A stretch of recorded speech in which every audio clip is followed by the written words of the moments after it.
Guy shoots 53% from three. You should not be going under the screen protecting a lead. He had 6 threes in the fourth quarter last night. Pacers cut the lead to 5 with that one. Now, critical moment here with the Knicks.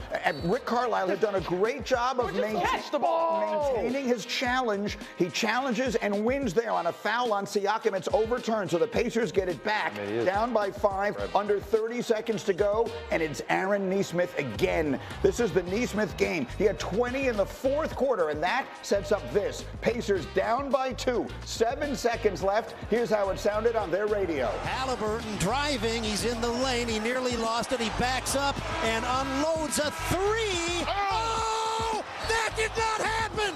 It hit the back of the rim, it popped high into the air, and it dropped gently through the net. That is a perfect description in every way, except it turns out to be a 2. Alan, what do we see on the play? Watch the ball leave the screen. It's not even in the screen. It's not even in the frame of the shot. That's how high up it went, and as he said, dropped right through. Look at the players. Look at the crowd. Look at the crowd. The air came out of the building right there. Right there. And Knick fan said, I've seen this movie before, and I don't like. Dropped right through. Look at the players. Look at the crowd. Look at the crowd. The air came out of the building right there. Right there. And Knick fan said, I've seen this movie before, and I don't like this movie. You see, the toe is on the line, so it is a 2, and instead of a Pacers win, it is overtime, tied at 125, so the drama would continue. Minute and a half left in the OT. Pacers down by 1. Coach, how good was Halliburton last night? He was spectacular. Every shot that needed to be made, every play that needed to be made, he made the play. He had 31. Pacers take the lead there. Now they're down 1. Obi Toppin! The former Knick with the putback. Pacers up by 1. 20 seconds to play. Knicks down 1. They're going to throw it away right in front of Timothy Chalamet, of all things. And the Pacers are going to get a timeout call. Help out there. They're going to get a timeout call. The call is reversed. It's Rick Carlisle had a very good night in a lot of different ways. And then it's the former Knick Toppin again.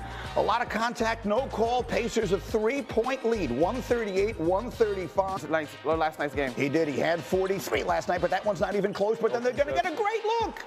Karl-Anthony Towns. That's the one, Greeny. That's the one that should have went down. That's his shot. It's no good, and then the scramble underneath, and that's how it ends. The Pacers win a miracle. Halliburton after. I'm like, shot. It's no good, and then the scramble underneath, and that's how it ends. The Pacers win a miracle. Halliburton after. I'm like, it's going in. You know, it just felt like it got stuck up there, though, you know. And honestly, when it, like, went in, I thought my eyes might have been deceiving me in the moment. But it felt good when it left my hand. If I would have known it was a 2, I would not have done it. So I think I might have wasted it. If I do it again, then people might say I'm like aura farming. So I'm not, I don't plan on using it again. Okay, so the word is unprecedented. We have been keeping track of this since 1998. Teams that trailed by 9 or more points in the final minute or fourth quarter of overtime in a playoff game were 1,414 going into last night. That's a typo. That's got to be a typo. It is quite literally something that had not been done at minimum in this century and quite possibly never before. We just don't have statistics that go that far back. Jay. So statistically, that's the worst home loss in New York Knick history. And it's Indiana literally came into Madison Square Garden, an iconic venue, and grabbed the mic and told New York to shut up. That's what happened last night. I mean, that's how incredible of a game it was last night. And I know we're going to talk about New York, but all hats off to the Indiana Pacers. Oh, yeah. I mean, it's one of the greatest games I've ever seen. Cheers to the Indiana Pacers for making that comeback. It's what they do. Nobody should be surprised by that. It's what they do. The Knicks were looking in the mirror. The Knicks were the team that had some closings in this series, to close out games. And sorry, JB, but one of them obviously in Detroit is unforgettable. But that's who they were. But they weren't used to it being out games. And sorry, JB, but one of them obviously in Detroit is unforgettable. But that's who they were. But they weren't used to it being done to them. And so it was a stunning move, but it should not be surprising because that's what Indiana has been doing. Look, this is going to be the Aaron Nesmith game Absolutely. until the end of time. Are you kidding me? Halliburton makes this shot, and this is the one that will be remembered because of the dramatic nature and the premature choke job and all that sort of stuff. But the reality is that this moment doesn't happen, Monica, if Aaron Nesmith doesn't have one of the genuinely insane fourth quarters that any player has ever had in the history of the NBA playoffs. He hit 6 threes in that fourth quarter, Greeny, and a couple of them were decently defended, and he still knocks them down cash, not even hitting the rim. Like, the energy in this ballgame. One of my keys in this one coming into it was actually the wing play. Because of Nesmith and Nembhard, I don't think they get the credit that they deserve and what it would look like for the Knicks wings to begin to stifle those guys. Both of those guys, Nesmith in particular, he's been in double figures in 8 of his last 9 games. He's very comfortable in the postseason, and he stepped up big. Yeah, when you study the Pacers team, you understand that those two role players, they're a big part of what they do and what make them successful. Everybody wants to talk about Turner, Siakam, and obviously what Halliburton has done. But what separates this group from the rest of the league is they have 2 stars in their role that are two-way players. They defend and they make shots. I was a part of the Pacers-Bucks series, and Rick Carlisle said straight up, the reason that Indiana got out to the slow start they did on the season at large was because Andrew Nembhard was not healthy. And once he got healthy, look at the calendar, January, the defense fell into place, the offense fell into place, and this is what you get. Nesmith went Klay Thompson. Like, he just had one of these moments where, and I'm situated where I am at the Garden, right by the visitors' bench, and the perspective that I had was being able to see him constantly turning to his bench. And as the players got up to celebrate, each made 3, his eyes were so wide, as if like, I'm on one. Like, he knew he was on one. And they were smart.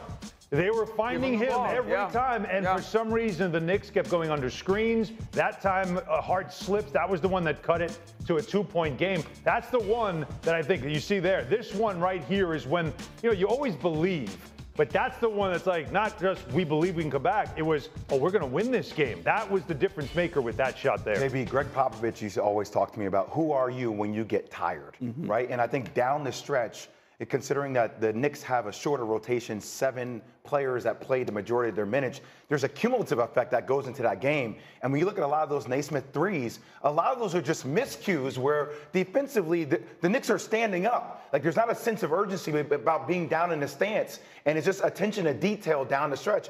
That's what ultimately was the Achilles heel. Well, when you take a look at it, there were so many small things to your point. We talk about pickup point, right? When you're in a game and you have a lead, you want to protect the three-point line. Go back and watch the clip. How many times guys were below the three-point line and allowed guys to get into their shot? Or, like you said, they went under screens. At that point in time, you'd much rather give up a 2 than give up a 3. So going under puts you already in a disadvantaged situation. And by the way, for a specialist, Jalen Brunson was in a game. When you have 5 fouls, I mean, that's also huge part something of that the offense can then attack, because now defensively, he doesn't want to foul. Yeah, and he has to stay in the game because he is the best clutch time player in the playoffs.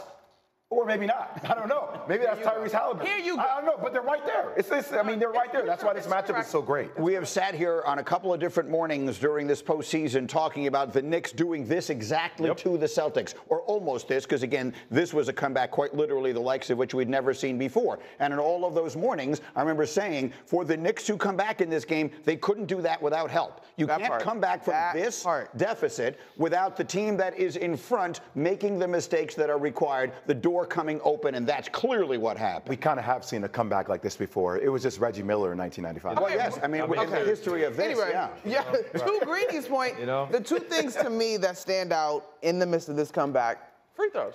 You got to have free throws. Game 1 at home, trying to protect the lead. You have an opportunity to keep the basketball game at a 2-possession game twice in the last minute. Karl-Anthony Towns makes this one. Good free throw shooters missing free throws. 80 plus. One of them is shooting 92 and one of them is shooting like 88. You gotta have free throws. Not to mention though, too, I think Jalen Brunson was out. He comes back in the game at the 5-minute mark. There's like a stretch in there between like 6 and 4 where the shot selection to me I thought was too quick. You play right into the hands of the Pacers because even though you got a shot on goal, a long shot, a quick shot, a missed shot, run out. That's basically a turnover so they can go down the other floor and score quickly, which they did. By the way, in 1995, John Starks missed two free throws as well. You know, I mean, it's just there's a lot of similarities. You know what you had last night? Game 1, same thing. This is what I had last night walking I refuse out. to be bullied by Jay. I'm not bullying you. These are factual things that occurred. And JB's loving every minute of this too after what he went through. But I'll tell you this. I'm not mad. Walking out of the building, though, one of the things you see is a lot of fathers and sons, right? And there's always been this thing with this current generation of Knick fans is that all they hear about is how great the 90s were, how great they were. And then the dad just kind of says like, well, it was like that too. And so this generation's learning that, oh, this is what you were talking about. Because not only was it great times, it was painful moments like this. You were telling me this morning, like fascinating, and here are some of the legendary moments. We'll actually do a list of where last night ranks in the history of this extraordinary rivalry, almost all the previous moments. My God, look how young Spike was back then.